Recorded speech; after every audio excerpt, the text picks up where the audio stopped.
श्री शिवाय नमस्तुभ्यं। जय माता दी। जैसा कि आप सभी जानते हैं, गुप्त नवरात्रि चल रहे हैं और कल गुप्त नवरात्रि का आखिरी दिन है। नवमी तिथि है, 18 फरवरी को दिन है रविवार का। तो आप इस दिन कुछ अचूक उपायों को करके माता रानी की, भगवान भोलेनाथ की कृपा प्राप्त करें।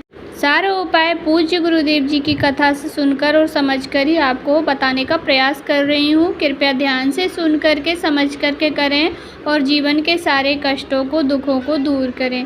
वीडियो शुरू करने से पहले आपसे छोटी सी प्रार्थना है कि वीडियो को लाइक ज़रूर कर दें और कमेंट बॉक्स में हर हर महादेव, जय माता दी अवश्य ही टाइप करें। तो उपाय शुरू करते हैं। पहला उपाय है हमारा नवमी तिथि का। माता सिद्धिदात्री का दिन होता है। नवमी तिथि माता रानी को समर्पित है, तो आप यह उपाय करें, ज़रूर से ही करें।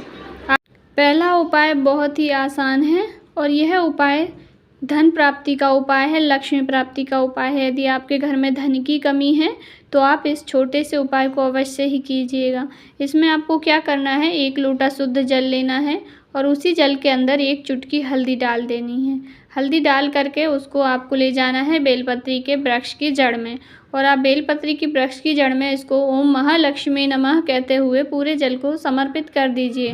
धीरे धीरे करना, ताकि आपके मुख से कम 11 बार ओम महालक्ष्मी नमः का जाप निकल जाए। ऐसे करके 11 बार आप बोल करके महालक्ष्मी नमः उस जल को, हल्दी मिश्रित जल को आप बेलपत्री की जड़ में समर्पित कर दीजिए।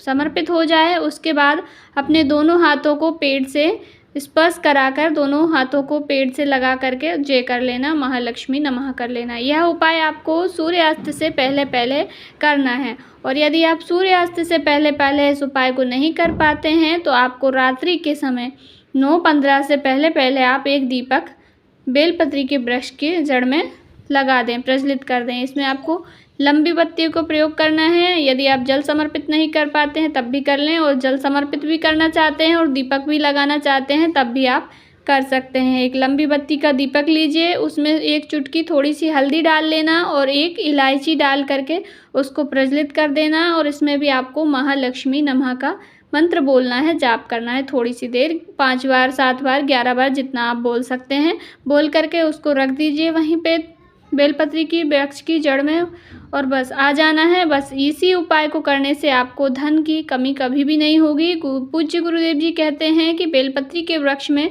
सभी देवी देवता निवास करते हैं। माता लक्ष्मी स्वयं बेलपत्री के वृक्ष के नीचे निवास करती हैं। तो आप यदि बेलपत्री के वृक्ष के नीचे दीपक लगाते हैं तो आपके घर में धन की कमी नहीं आती है। माता लक्ष्मी भंडार भरकर ही रखती हैं। पहला उपाय हमारा हो गया है। दूसरा उपाय नवरात्रि की सिद्धिदात्री माता का दूसरा उपाय है।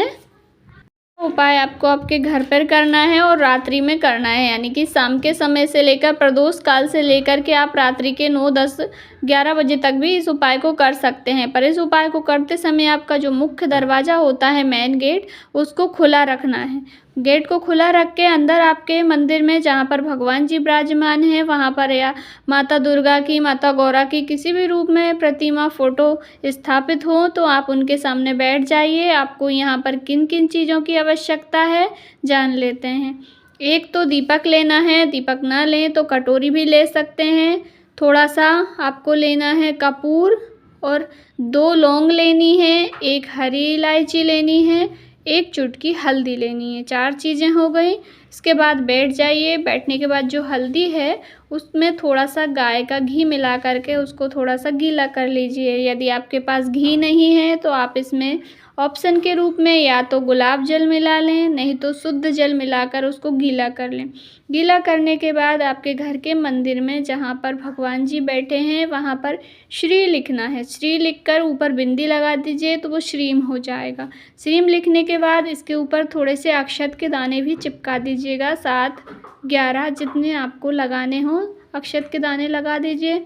उसके बाद वहीं पे बैठ के आपको क्या करना है, जो दीपक लिया है उस दीपक के अंदर कपूर का 1 टुकड़ा डाल लीजिए। उसमें फिर जो 1 इलायची ली है हरी वाली, उसको घी में डुबाकर डाल दीजिए। घी नहीं है गाय का तो वैसे ही डाल सकते हैं।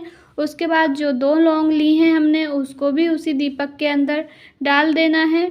एक और फिर उस दीपक को प्रज्वलित कर देना है। प्रज्वलित करने के बाद आपको श्रीम जो लिखा हुआ है उस श्रीम की आरती उतारनी है।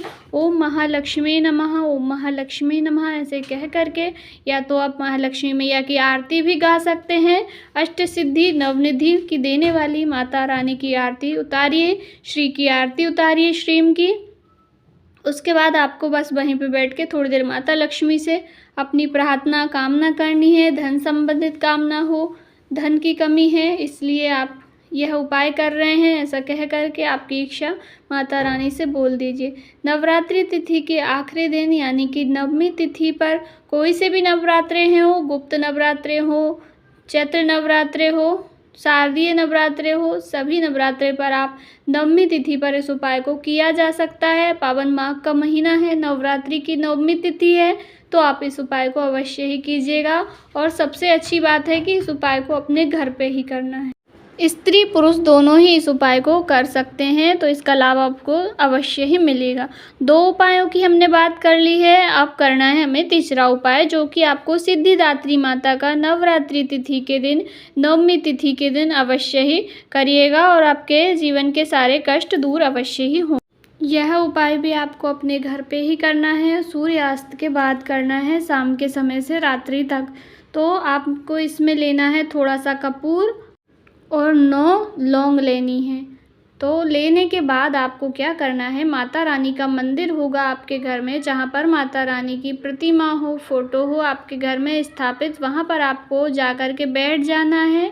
बैठ कर के आपको इस मंत्र का जाप करना है 108 बार। मंत्र आपको स्क्रीन पर दिखाई देगा, आप देख करके पढ़ें और अच्छे से करें, आप गलत मंत्र ना पढ़ें। ओम ऐं ह्रीं क्लीं चामुंडाय विच्चे, इस मंत्र का आप 108 बार जाप करें, या तो ह्रीं क्लीं ऐं सिद्धे नमः इस मंत्र का जाप करें 108 बार। दोनों में से जो आपको उचित लगे वह जाप आप कर लीजिए। उसके बाद जो आपने थोड़ा सा कपूर लिया है और 9 लौंग ली है, उस कपूर के अंदर आपको एक एक करके 9 लौंगों को घी में डुबा करके रख देनी है। उसके बाद उसको प्रज्वलित कर देना है और अपनी कामना बोल देनी है। जो भी आपकी कामना हो, इच्छा हो, कार्य सिद्धि, मनोकामना पूर्ति, जिस भी कुल मिलाकर जो आपकी इच्छा है वह आप माता रानी से कह दीजिए। गुरुदेव जी कहते हैं कि नवरात्रि की नवमी तिथि के दिन जो भी व्यक्ति इस उपाय को कर लेता है उसकी सारी कामनाएं अपने आप में पूर्ण हो ही जाती है।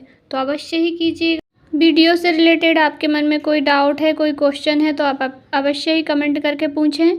किसी प्रकार का उपाय जानना चाहते हैं तो आप कमेंट में बताएं, मैं आपको उस प्रकार की वीडियो उपलब्ध कराऊंगी। कमेंट बॉक्स में श्री शिवाय नमस्तुभ्यम अवश्य ही टाइप करें।